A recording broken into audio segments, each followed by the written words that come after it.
इस वक्त पुतिन की पार्टी के नेता अभय सिंह हमारे साथ जुड़ रहे हैं। सर, बहुत बहुत स्वागत है TV9 भारतवर्ष पर आपका। सबसे बड़ा और पहला सवाल मेरा यही है कि क्या रशिया जल्दबाजी कर रहा है या इस बात को आप मान रहे हैं, सुनिश्चित है कि ये हमला जो क्रेमलिन पर हुआ वो यूक्रेन के हवाले से ही हुआ?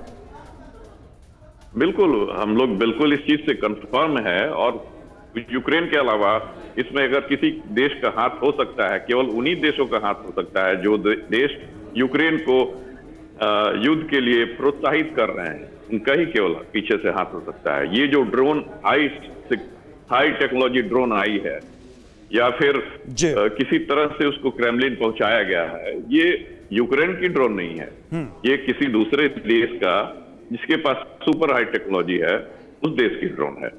तो यूक्रेन को तो उस्काया जा रहा है इस चीज के लिए।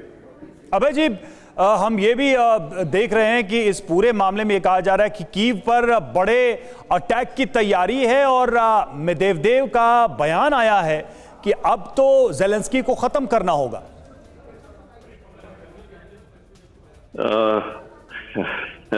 देखिए, ज़ेलेंस्की का एक डिसीजन 15 महीना पहले या 14 महीना पहले इस वार को बिल्कुल जीरो कर सकता था।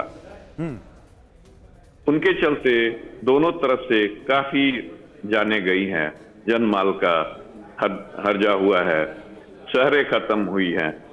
तो मेरे ख्याल से ज़ेलेंस्की को ट्रिब्यून में जाना होगा, उन पे कोर्ट का डिसीजन होना चाहिए। आप क्या मान रहे हैं कि अभी भी ये स्पेशल ऑपरेशन है या आप लोग रूस की तरफ से, आपकी पार्टी की तरफ से अभी से एक फुल फ्लेज वॉर की तरह देखा जा रहा है?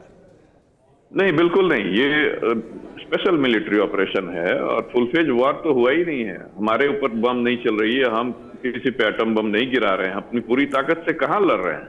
जब वार होती है तो किसी देश का 3% खर्चा नहीं जाता है, वार में 50% तक खर्चा। लेकिन रूस के बॉर्डर पर तो काफी आमना सामना है। देखिए, यूक्रेनियन लोग जो है ना वो स्लाविक लोग हैं और स्लाविक वो प्रजाति हैं जो यूक्रेन, रशिया और अगल बगल के रोमानिया, इन सब देशों में एक ही तरह के स्लाविक लोग हैं। अब उनके ऊपर, यूक्रेन की जनता के ऊपर बम गिरा के इतना आसान नहीं है, मोरली इतना आसान नहीं है। लेकिन सर, जिस तरीके से खैरसौं में हमले हुए हैं, जो तस्वीरें लगातार सामने आ रही है, उसमें रेलवे स्टेशन को टारगेट किया गया है, सुपरमार्केट को टारगेट किया गया है, इसके बाद तमाम तरह के आरोप लग रहे हैं कि अगर बदला ज़ेलेंस्की से लेना है तो आम लोगों को निशाने पर क्यों लिया जा रहा है? नहीं, ज़ेलेंस्की तो अकेले नहीं है ना, ज़ेलेंस्की आज नहीं है, कल दूसरा ज़ेलेंस्की खड़ा हो जाएगा।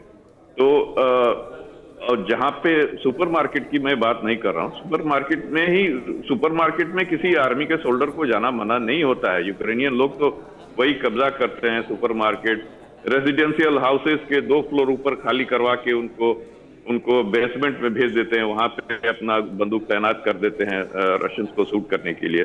तो ये तो उनका एक देखिए, हमारे साथ हमारे स्टूडियो में डिफेंस एक्सपर्ट्स भी बैठे हुए हैं, वो भी कुछ सवाल आपसे करना चाहते हैं। मेजर जनरल राजन कोचर सर हमारे साथ हैं। राजन सर, कुछ पूछना चाहते हैं आप? अभय सिंह जी, आपने अभी बताया कि ये एक स्पेशल मिलिट्री ऑपरेशन है।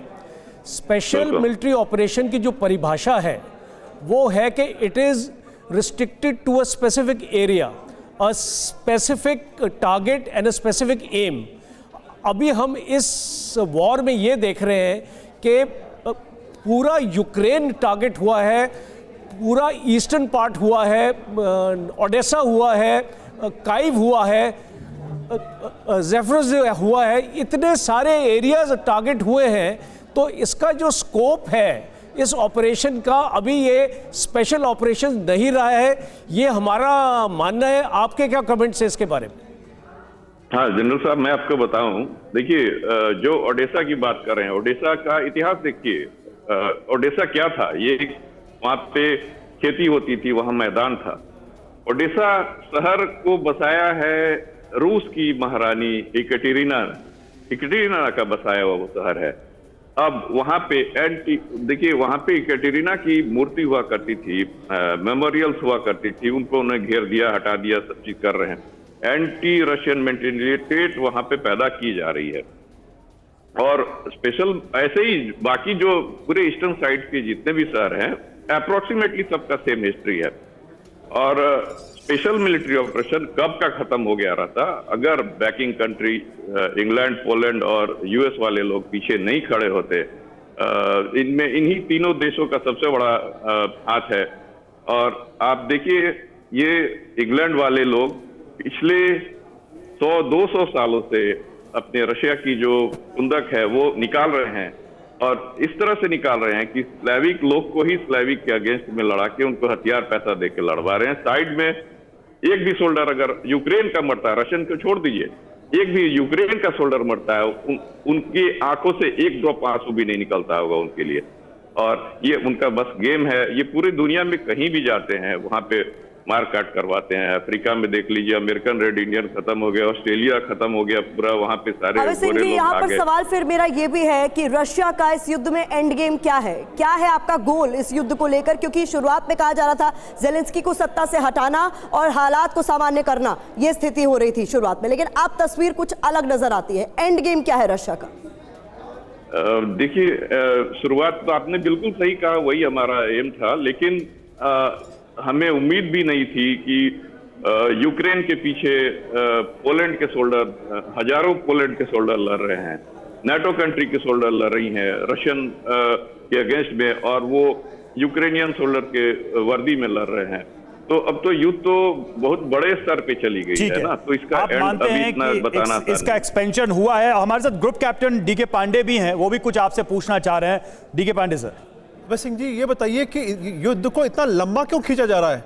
आपके पास बहुत ही वर्सटाइल एयर पावर है और एयर पावर से डिसिसिव आप फोर्स दिखा सकते हैं, लेकिन उसका प्रयोग न करके आपने युद्ध को 1.5 साल के लगभग जो है लंबा खींच दिया है। इसके पीछे क्या उद्देश्य है? देखिए, पूरे जनता, नसेलेनिया, पूरे लोगों को, यूक्रेन के लोगों को मार के किसी देश को कब्जा करना, ये हमारा उम्मीद नहीं है, ये हम नहीं चाहते हैं। मैक्सिमम किसी भी शहर में जहां पे बड़ा हमला होता है उनको 2 दिन पहले अलर्ट कर दिया जाता है कि आप शहर खाली कीजिए, वहां पे केवल आर्मी के लोग वहां रह जाते हैं। और इतना लंबा खींचना, इसका मेन कारण है यूक्रेनियन को हथियार की सप्लाई और उनको जो आर्मी का जो मदद वहां पे भाड़े के जो सोल्डर हैं लड़ रहे हैं, यही उसका मेन कारण है। हमारे साथ अतुल भारद्वाज सर भी हैं, डिफेंस एक्सपर्ट, वो भी कुछ आपसे सवाल रखना चाह रहे हैं। सर। अभय सिंह जी, मेरा सवाल आपसे ये है कि वो आप उस इन्फ्लेक्शन पॉइंट कौन सा देखते हैं जब रूस अगर डिसाइड करेगा न्यूक्लियर वेपन्स यूज़ करने के लिए? क्या अगर क्राइमिया को अगर किसी प्रकार से अगर यूके या नेटो की फोर्सेस हथियाने की कोशिश करते हैं तब इस्तेमाल करेगा, या किस हालात में न्यूक्लियर वेपन्स अगर यूज़ करता है तो करेगा रशिया? देखिए, क्राइमिया तो 100% हमारा एरिया है, और जब हमारे देश पे अगर वार होगा, मॉस्को टच किया जाएगा, ड्रोन तो नहीं कर सकते हैं, अगर मिसाइल अटैक होगा मॉस्को पे, हमारे बड़े शहरों पे अटैक होगा, मेरे ख्याल से उस स्थिति में कोई एक्शन लिया जा सकता है।